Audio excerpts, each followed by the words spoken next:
Bonjour à toutes et à tous, je suis heureuse de vous retrouver lors de cette vidéo autour du thème de l'eau à destination de bébé.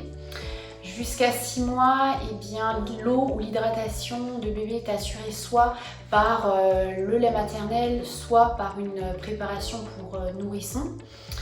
Donc si vous ne voulez pas ou ne pouvez pas allaiter, le substitut ça va être donc un biberon. Jusque là rien de sorcier. Il va avoir d'un côté une boîte de lait en poudre et de l'autre côté de l'eau pour reconstituer l'ensemble.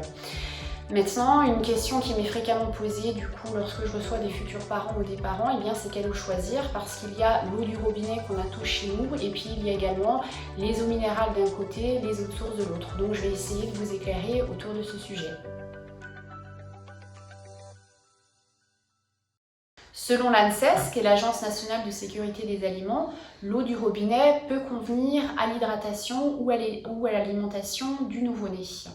Toutefois, il va falloir quand même vous renseigner sur la composition qualitative de l'eau de votre robinet. Pourquoi ?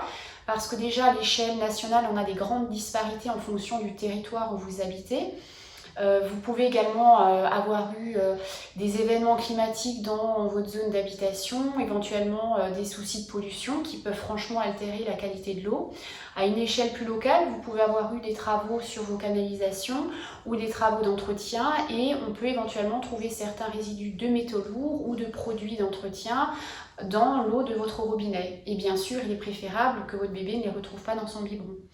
Alors pour faire le point autour de la composition qualitative de votre eau, vous pouvez vous renseigner auprès de votre mairie, de votre commune, de votre ville, où il y a également un site internet sur le site du gouvernement qui vous permet de connaître la qualité et les normes qui sont indiquées pour que vous puissiez utiliser l'eau à destination de votre nouveau-né. C'est pas toujours facile, donc c'est pas forcément ce que je recommande d'emblée. Toutefois, si vous voulez utiliser l'eau du robinet, quelques recommandations d'usage.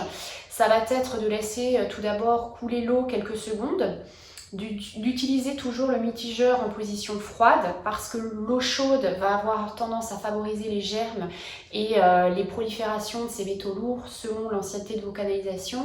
Et également d'entretenir un petit peu plus régulièrement vos robinetteries, toujours pour une histoire de germes ou de bactéries. Il y a un bémol quant à l'utilisation de l'eau du robinet, c'est éventuellement si vous utilisez soit des cartouches filtrantes au charbon ou si vous utilisez des carafes filtrantes tout public, voire des osmoseurs inversés. D'abord parce qu'il n'y a pas franchement d'études autour du sujet, donc pas de normes. Et puis il semblerait encore une fois que ça fasse une prolifération de germes, de bactéries, parce qu'on ne change pas forcément de manière journalière, que ce soit le filtre à charbon ou le filtre de sa cartouche. Et puis quant à l'osmoseur inversé, ça pourrait amener une salinité importante qu'on ne voudrait franchement pas retrouver dans le biberon de bébé.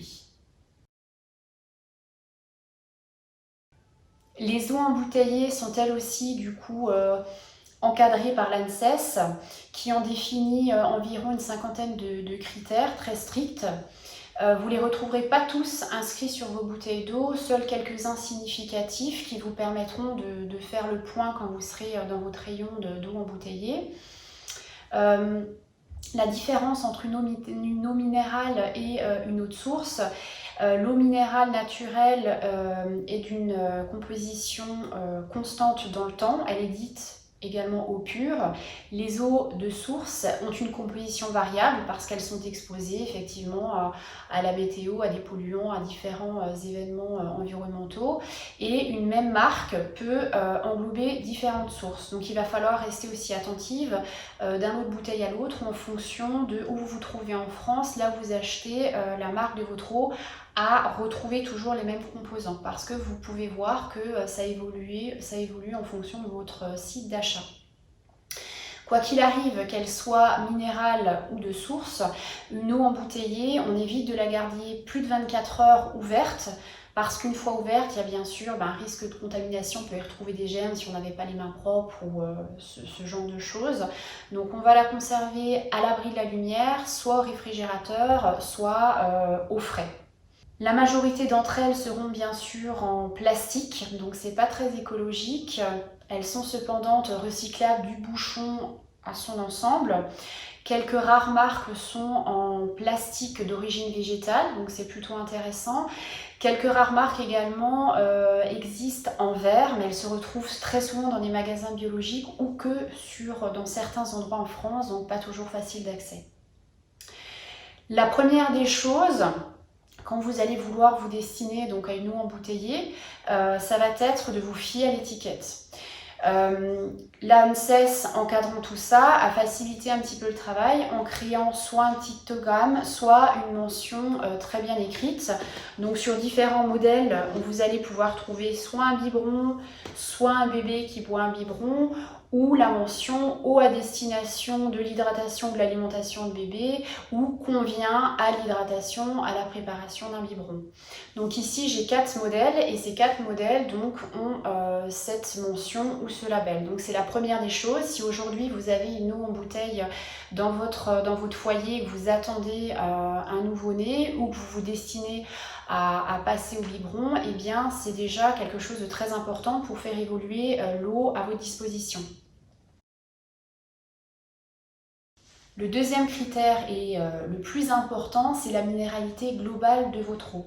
Ça signifie quoi? Ça signifie que les industriels, pour élaborer vos préparations pour nourrissons, s'inspirent de la composition du lait maternel et l'élaborent à partir, donc dans la plupart des cas, de lait de vache. Mais celui-ci est naturellement enrichi en minéraux jusqu'à 3 fois en quantité supérieure.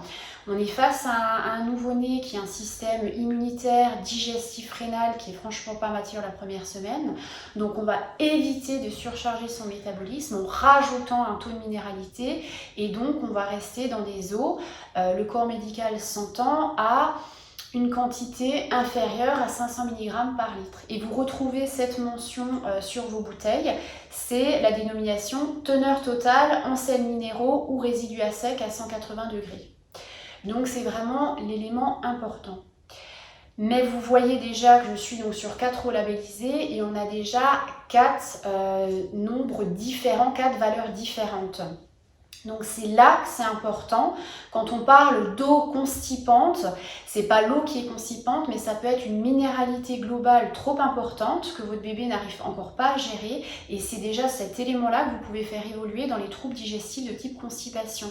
Donc si vous êtes sur un modèle d'eau qui est celui-ci 400 mg, eh bien vous pouvez le faire évoluer vers une autre eau qui en aura à peu près 180 mg. Ici on en a 30, ici on en a 25. Donc c'est essayer en fait de vraiment tenir compte des besoins de votre bébé, de tenir compte de son hydratation. L'eau, c'est l'élément principal dans la reconstitution de votre biberon, donc déjà de faire évoluer cette valeur-là. Il y a d'autres valeurs importantes à regarder une fois que vous aurez choisi une minéralité. Ça va être la teneur en nitrates. Les nitrates n'ont rien à faire dans l'organisme de bébé. Il y en a naturellement dans les sols et plus ou moins en fonction d'où on se trouve. La valeur maximale recommandée, c'est 10 mg par litre. Et c'est vrai qu'on a vraiment déjà entre 4 modèles, on a du 8 et on a du 0,5 mg. Donc c'est également important de tenir compte de cette valeur-là. Les quantités de calcium doivent pas être supérieures à 100 mg par litre, le sodium 200 mg par litre, le fluor 0,5 mg par litre, toujours à mettre en adéquation s'il y a une supplémentation de fluor, bien qu'elle soit plus très recommandée. Et il y a également un autre minéral souvent dont me parlent les parents, c'est le magnésium.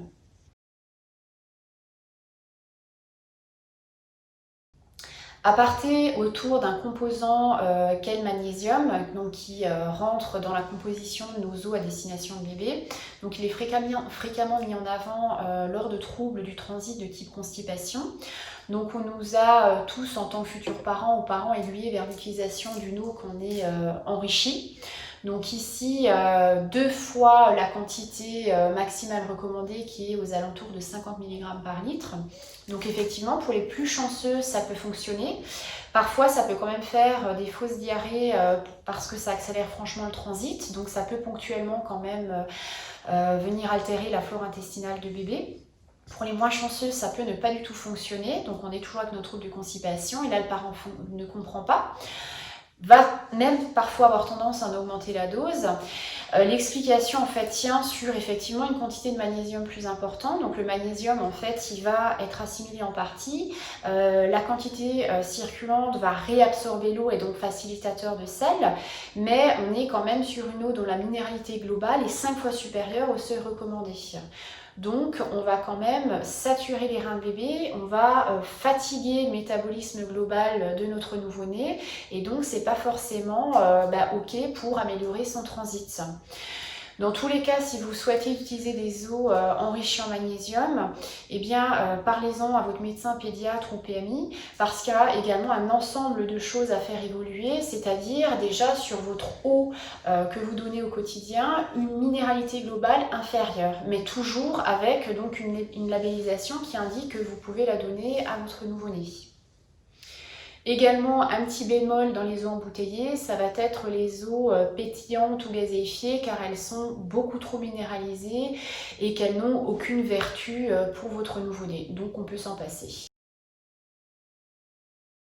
En définitive, ce que j'aimerais que vous reteniez, c'est que l'eau, elle est importante dans ce qu'elle emporte et non ce qu'elle apporte. Je m'explique, c'est-à-dire que l'eau, elle doit vraiment, c'est la molécule d'eau, elle doit emporter l'hydratation aux cellules les plus profondes de bébé, elle doit transporter les nutriments, elle doit transporter les déchets aux reins et on ne veut pas qu'elle apporte quelque chose de supplémentaire parce que ça va faire un surcroît de travail dans le métabolisme global de bébé et consommer de l'énergie et potentiellement elle peut induire des troubles momentanés. Donc c'est là, pour rappel, n'hésitez pas avant de changer de préparation pour nourrisson en poudre parce que j'ai des fois des parents qui ont changé 2, 3 voire 4 fois et qui n'ont pas pensé à faire évoluer l'eau dans le biberon de bébé. C'est vraiment très important. Sur l'eau du robinet, ça peut tout à fait convenir, mais c'est pas toujours facile d'accéder aux données, surtout en temps réel. Donc c'est peut-être pas forcément à faire en premier lieu les premières semaines. Concernant donc les eaux minérales, c'est vrai qu'elles sembleraient plutôt pas mal parce qu'elles sont pures et constantes, mais on a également des très bonnes eaux de source qui répondent à tout à fait les critères que l'ANSES recommande. Dans tous les cas, moi je vous invite, si vous partez sur une eau embouteillée, c'est éventuellement avoir différents formats. Comme ça, si vous êtes en voyage, eh bien vous avez des petits formats, vous n'avez pas forcément les mains propres, vous pouvez jeter votre bouteille. Ça évite de gâcher. Et surtout, si vous êtes amené à voyager, ne serait-ce qu'en France, et de faire une petite photo de l'arrière de votre bouteille. Pour une fois, vous retrouvez dans le rayon justement de bouteille d'eau, et bien vous fiez à la composition qui est parfaitement appropriée à votre bébé et pas vous laisser démunir. Voilà, et bien je serai ravie de vous retrouver lors d'une future vidéo qui traitera cette fois-ci des préparations pour nourrissons. En attendant, prenez soin de vous.